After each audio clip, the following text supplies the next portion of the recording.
വക്കീലെ നമസ്കാരമുണ്ട്. എന്താ അത്യാവശ്യമായി വരാൻ പറഞ്ഞത്? പഠിച്ച പണി 18 പറ്റിയിട്ടും അവരെ 3 ഒതുക്കാൻ പറ്റിയില്ല അല്ലേ? 18 വരെ പോയിട്ടില്ല, അത് തുടങ്ങാൻ പോകുന്നതേ ഉള്ളൂ. എന്നാ അവന്മാരെ 19 കാലെടുത്ത് വെച്ചു കഴിഞ്ഞു.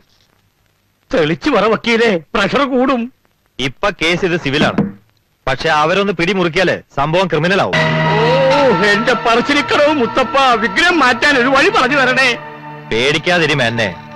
ഇത് അവരുടെ വക്കീല് മാത്യു വർഗീസിന്റെ ഓഫീസിൽ നിന്ന് കിട്ടിയ ഒരു ന്യൂസ് വെച്ച് ഞാൻ പറയുന്നതാണ്. ന്യൂസ് ശരിയാവണമെന്നില്ലല്ലോ, എന്നാലും നമ്മളൊരു തടയിടുന്നത് നല്ലതാണ്. പറഞ്ഞോളൂ. യുദ്ധം കഴിഞ്ഞിട്ട് കിടങ്ങി കുഴിച്ചിട്ട് കാര്യമില്ലല്ലോ. സ്വത്ത് ഭാഗം വെക്കുന്നതിന് മുമ്പ് സ്വന്തം മകൻ, അതായത് അജയൻ, അച്ഛനെ പറ്റിച്ചാണ് ഈ രേഖ ഉണ്ടാക്കിയെന്ന് വന്നാലേ ഞാൻ നേരത്തെ പറഞ്ഞ ക്രിമിനൽ കേസ് വരത്തുള്ളൂ. ഓഹോ, അങ്ങനെ ഒരു ബുദ്ധി അയാളുടെ വക്കീല് വഴി പിള്ളേരുടെ തലേ കയറിയ അയാൾക്ക് നിയമത്തിന്റെ മുമ്പിൽ സഹതാപം കിട്ടുന്ന ഏറ്റവും വലിയ പോയിന്റ് ആയിരിക്കും ഇളയ മോളുടെ കല്യാണം. നമ്മുടെ നിയമം എപ്പോഴും പെണ്ണുങ്ങൾക്ക് അനുകൂലമാണല്ലോ. അതുകൊണ്ട് നിശ്ചയിക്കപ്പെട്ടിരിക്കുന്ന ആ കല്യാണം ഉടനെ ഒന്നും നടക്കാൻ പാടില്ല. എത്ര കണ്ട് നീട്ടി വെക്കാൻ പറ്റുമോ അത്ര കണ്ട് നീട്ടി വെപ്പിക്കുക. പിടി കിട്ടിയോ? കിട്ടി വക്കീലെ, പിടി കിട്ടി. എന്നാ ചെന്ന് അതിനുള്ള വഴി ആലോചിക്കും. ഓക്കെ.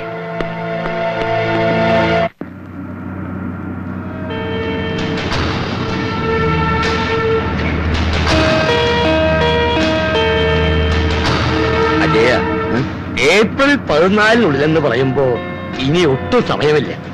എനിക്കതാ ഒരു അസ്വസ്ഥത. എന്തൊക്കെ പറഞ്ഞാലും അജയന്റെ സഹോദരിയല്ലേ. കല്യാണം ഒന്ന് നീട്ടിക്കിട്ടിയിരുന്നെങ്കിൽ നമുക്കത് ഭംഗിയായി നടത്തിക്കൊടുക്കായിരുന്നു. നീട്ടിവെക്കാന്ന് പറഞ്ഞാ അതെങ്ങനെയാ? നമുക്ക് ചെക്കന്റെ വീട്ടുകാരോട് നേരിട്ട് സംസാരിച്ചാലോ? അത് വേണോ? ദിവസം അല്പം ഒന്ന് അങ്ങോട്ട് തള്ളുക, അത്ര നമ്മൾ പറയുന്നുള്ളൂ. അവരെ സമ്മതിച്ചാൽ നമുക്കത് വലിയ കാര്യമായി. ശ്രമിച്ചു നോക്കാം.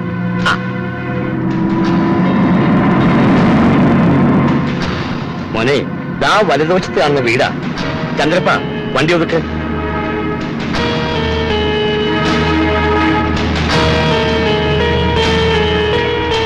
നിക്ക്, ഞാൻ ആദ്യം പോയി സംസാരിക്കാം, എന്നിട്ട് മോൻ വന്നാ മതി.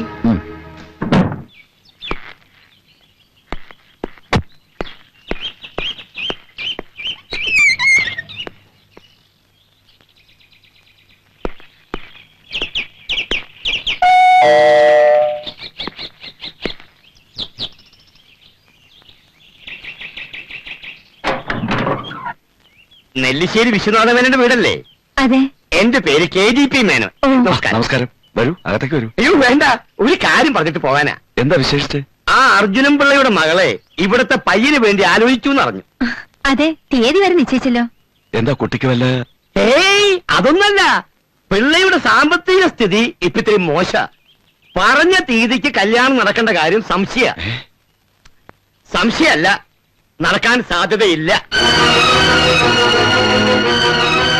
അയാള് നിങ്ങൾക്ക് തരാമെന്ന് പറഞ്ഞ തുക കിട്ടില്ലെന്ന് മാത്രമല്ല, നാളെ ചെക്കന് ബന്ധുവീടെന്ന് പറഞ്ഞ് കയറി ചെല്ലാൻ ഒരു വീട് പോലും ഇല്ലാത്ത അവസ്ഥയാ. നെല്ലിശ്ശേരിക്കാർക്ക് അങ്ങനൊരു ബന്ധുത്വത്തിന്റെ ആവശ്യം ഇപ്പോഴുണ്ടോ?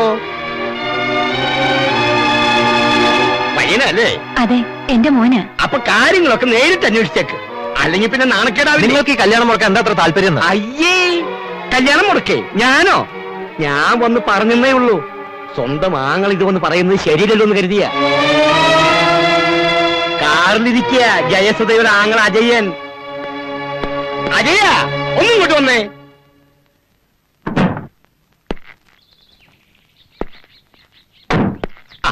വിവരങ്ങളൊക്കെ ഞാൻ പറഞ്ഞിട്ടുണ്ട്. ഇനി ഒരു തീരുമാനം എടുക്കേണ്ടത് നിങ്ങളാ. പറഞ്ഞെന്ന് മാത്രം. എന്നാ പിന്നെ ഞങ്ങൾ ഇറങ്ങട്ടെ. നമസ്കാരം കേട്ടോ. പോവാൻ മോനെ. ഇനിയിപ്പോ എന്താ ചെയ്യാ?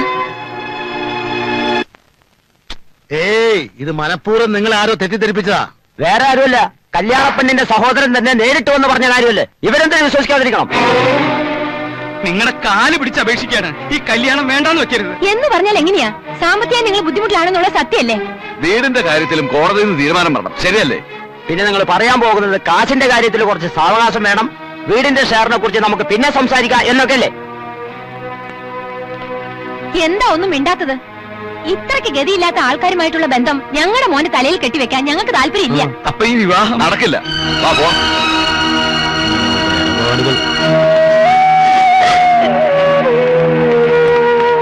പോകാൻ വരട്ടെ. പറഞ്ഞ തീയതിക്കുള്ളിൽ നിങ്ങൾക്ക് കിട്ടാനുള്ള കാശ് കിട്ടിയാ പോരെ? അതിന്റെ ഉത്തരവാദിത്വം ഞങ്ങൾ ഏറ്റെടുക്കുന്നു. സംശയിക്കണ്ട. പിന്നെ ഈ കല്യാണം മുടക്കാൻ വേണ്ടി സർവ്വ കളികളും കളിച്ചത് ആ ജുബ മേനോനാണ്. സ്വത്തുക്കളെല്ലാം കൈക്കലാക്കാൻ വേണ്ടി അങ്ങേര് അജയനെ കൂടി കരുവാക്കിയതാ. നിങ്ങൾ ഈ പറയുന്നതൊക്കെ ഞങ്ങൾ എങ്ങനെ വിശ്വസിക്കും? വിശ്വസിച്ചേ പറ്റൂ. കല്യാണത്തിന്റെ തലേ ദിവസം പറഞ്ഞ തുക മുഴുവനും ഞങ്ങൾ വീട്ടിലെത്തിച്ചിരിക്കും. അതെണ്ണി നോക്കി കൃത്യമാണെന്ന് ഉറപ്പുവരുത്തിയ ശേഷം മാത്രം വിവാഹ പന്തലിലോട്ട് വന്നാൽ മതി. അതുവരെ ഒരു സാവകാശം ഞങ്ങൾക്ക് തന്നൂടെ? കൂടുതലൊന്നും ആവശ്യപ്പെടുന്നില്ല, ഒരു മാനുഷിക പരിഗണന അത്രമാത്രം. പിന്നെ വീടിന്റെ ഷെയറിനെ കുറിച്ചോർത്തും നിങ്ങൾ വിഷമിക്കണ്ട. ഞങ്ങൾക്ക് അനുകൂലമായ ഒരു തീരുമാനം ഉണ്ടാവുമെന്ന് ഉറപ്പാണെന്നാണ് അഡ്വക്കേറ്റ് പറഞ്ഞത്. അങ്ങനെയാണെങ്കിൽ ഞങ്ങളുടെ ഭാര്യമാരുടെ ഷെയറും സുധയുടെ പേരിൽ എഴുതി കൊടുക്കാൻ ഞങ്ങൾ തയ്യാറാണ്. വേറൊന്നും തോന്നരുത്. പെണ്ണിന്റെ സഹോദരൻ വന്ന് പറഞ്ഞപ്പോ നിങ്ങളെ ഒരിക്കലും ഞങ്ങൾ കുറ്റപ്പെടുത്തില്ല. അതിനെ കൂടുതൽ സംസാരിച്ച സമയം കളയണ്ട. ഒരുക്കങ്ങൾ ഒന്നുകൂടി ഉഷാറായിക്കോട്ടെ. ശരി. എന്നാ ഞങ്ങൾ വരട്ടെ. അർജുനും പിള്ളയ്ക്ക് ഇനി 5 മക്കളില്ല, 4 ഉള്ളൂ. എനിക്കൊരു അപേക്ഷയുണ്ട്. എന്റെ ശാരദയുടെ ആത്മാവ് ഉറങ്ങുന്ന ആ വീട്ടുമുറ്റത്ത് വെച്ച് തന്നെ മോളുടെ കല്യാണം നടത്തണം. നടക്കും അമ്മാവ. ഈശ്വരൻ അനുഗ്രഹിച്ച് അമ്മാവന്റെ വീട്ടിൽ വെച്ച് തന്നെ സുധയുടെ വിവാഹം നടക്കും. അതെ. നിങ്ങൾ സമാധാനമായിട്ടിരിക്കെ. കേസിന്റെ ഗതി വെച്ച് നോക്കുമ്പോ വീട് നമുക്ക് തിരിച്ചു കിട്ടാനാ സാധ്യത. പക്ഷെ അങ്ങനെ ഒരു വിധി വരുമ്പോ അത് നിങ്ങളുടെ അളിയനെ കൂടി ബാധിക്കും. അതെങ്ങനെ വക്കീലേ? ഫ്രോഡ്ലാൻഡ് മിസ്റെപ്രസെന്റേഷൻ ഓഫ് ഫാക്ട്സ് IPC 420. ചതിക്കാൻ ഉദ്ദേശിച്ചുകൊണ്ടുള്ള വ്യാജരേഖകൾ ചമയ്ക്കൽ. ശിക്ഷ കഠിനാവോ? അതിപ്പോ പറയാൻ പറ്റില്ല. പക്ഷേ ചിലപ്പോൾ 3 വർഷം വരെ അകത്ത് കിടക്കേണ്ടി വന്നേക്കാം. അത് കുഴപ്പമില്ല. അകത്ത് കിടന്ന് ചിന്തിച്ചൊരു നല്ല മനുഷ്യനാകാനുള്ള സമയമുണ്ട് അവര്. ആ ജുബയ്ക്ക് ശിക്ഷയൊന്നും കിട്ടില്ലേ? വേണ്ടേ? സാക്ഷിമൊഴികളുടെ അടിസ്ഥാനത്തിൽ പ്രതി കുറ്റക്കാരനാണെന്ന് കോടതിക്ക് ബോധ്യപ്പെട്ടിരിക്കുന്നു. ആയതിനാൽ ഇന്ത്യൻ ശിക്ഷാ നിയമം 420 വകുപ്പ് പ്രകാരം 2 വർഷം തടവോ 1 ലക്ഷം രൂപ പിഴയോ ഏതെങ്കിലും ഒന്നിനെ ഈ കോടതി വിധിക്കുന്നു. വേണ്ടേ? ഞാൻ പറഞ്ഞു വരട്ടെ വക്കീല്.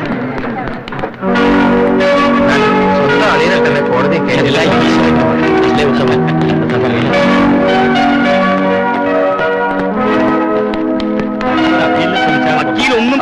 ജയിച്ചൊന്നും വരുന്നുണ്ട. ഇതിനെല്ലാം എണ്ണി ഞാൻ പകരം ചോദിക്കും. ഓർത്തോ? വേണ്ട. നിന്റെ കൈയൊക്കെ ഞങ്ങളോട് വേണ്ട. ഇനിയെങ്കിലും നിന്റെ തെറ്റുകൾ മനസ്സിലാക്കാൻ ശ്രമിക്കടാ. ഞങ്ങൾക്ക് നിന്നോട് ഒരു വിരോധമില്ല. ഇനിയെങ്കിലും നീ എല്ലാം പറഞ്ഞ് ഞങ്ങളോട് സ്നേഹത്തോടെ പെരുമാറാൻ നോക്കും. അങ്ങനെ ഇപ്പൊ മറക്കണ്ട. നിങ്ങൾ എന്നോട് ചെയ്ത് എന്നും എന്റെ മനസ്സിലുണ്ടാവും. കളഞ്ഞിട്ട് വാ ചെയ്യാ. ഈ തെരുവ് പട്ടികളുടെ കൂടെ കിടന്ന് കടിപിടി കൂടാൻ നിനക്ക് നാണാവില്ലേ? അല്പം കൂടി മാന്യമായിട്ട് സംസാരിക്കണം എന്ന്. ഇല്ലെങ്കിലോ താൻ പട്ടി തന്റെ അപ്പം പട്ടി, തന്റെ അപ്പൂപ്പം പട്ടി, തന്റെ തറവാട് പട്ടി തറവാട് ചൊറിയാനെടുത്ത് ചൊറിയാൻ തന്നെ. എന്താ ചെയ്യണമെന്ന് എനിക്കറിയാം. വേണം. ഇതിന് നിങ്ങൾ പശ്ചാത്തപിക്കേണ്ടി വരും. പശ്ചാത്തപിക്കുന്ന ആരാണ് നമുക്ക് കാണാം. ഓ കാണാം കാണാം. നിങ്ങളെ ഞാൻ കണ്ടോളാം. എന്തോന്ന് കാണാൻ?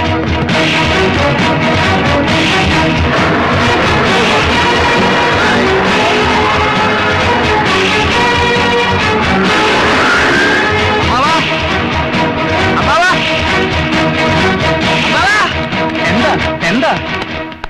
സത്യം ജയിച്ചു. കേസിലെ ജുബ്ബ മേനോൻ തോറ്റു തൊപ്പിയിട്ടു. വീടിന്റെ ഉടമസ്ഥ അവകാശം അമ്മാവൻ തന്നെയാണെന്ന് കോടതി വിധിച്ചു. അമ്മാവൻ ആഗ്രഹിച്ച പോലെ സ്വന്തം വീട്ടിൽ വെച്ച് തന്നെ നമുക്ക് സുധയുടെ വിവാഹം നടത്താം.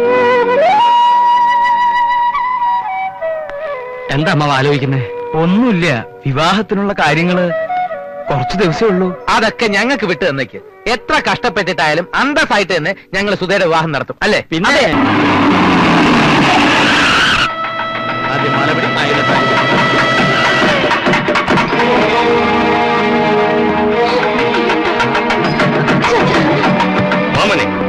ദൈവം നിൽക്കും.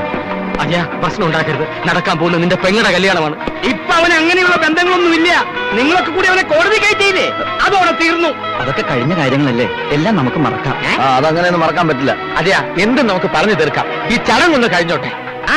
നിങ്ങൾ തന്ത്രങ്ങളൊക്കെ എനിക്കറിയാം. ഒരിക്കൽ നമുക്കിട്ടൊന്ന് പണിതല്ലേ? അജയ്യ, ചെന്ന് എഴുതി വാങ്ങിക്കടാ. ഇതുപോലൊരു അവസരം വേറെ കിട്ടാനില്ല. ചെല്ലട വേഗം. ഇത് ശരിയല്ല സാർ. ഏത് ശരിയില്ലെന്ന്? എടാ, ഈ കല്യാണം ഞാൻ നടത്തില്ല. എങ്കിൽ അത്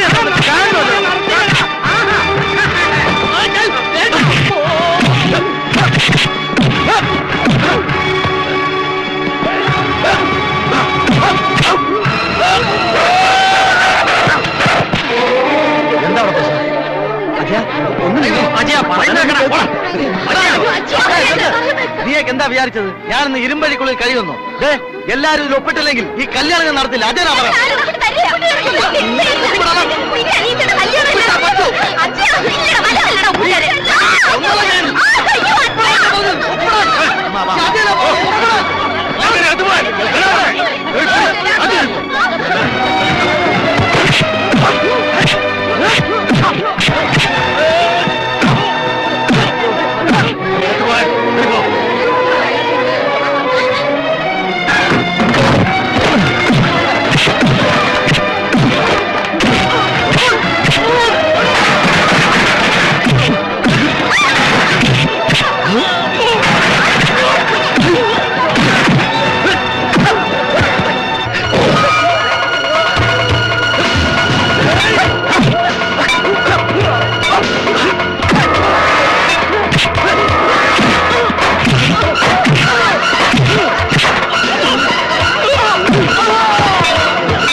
തറവാട് നിലനിർത്താൻ ഒരാണ്ടരി വേണമെന്ന് ഏതൊരച്ഛനെയും പോലെ ഞാനും ഒന്ന് മോഹിച്ചു പോയി.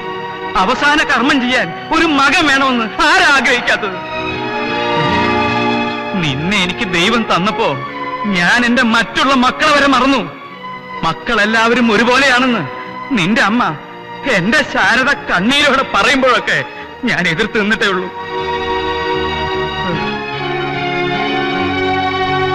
എല്ലാ മക്കളെക്കാൾ കൂടുതൽ സ്വത്തും പണവും ഒക്കെ ഞാൻ നിനക്ക് തന്നു. പക്ഷേ നിനക്ക് വേണ്ടി എന്തും സഹിക്കാൻ തയ്യാറായ നിന്റെ അച്ഛന്റെ മനസ്സിനെ നീ വേദനിപ്പിച്ചു. എനിക്ക് വയ്യ, ഇതിൽ കൂടുതൽ എനിക്ക് സഹിക്കാൻ വയ്യ.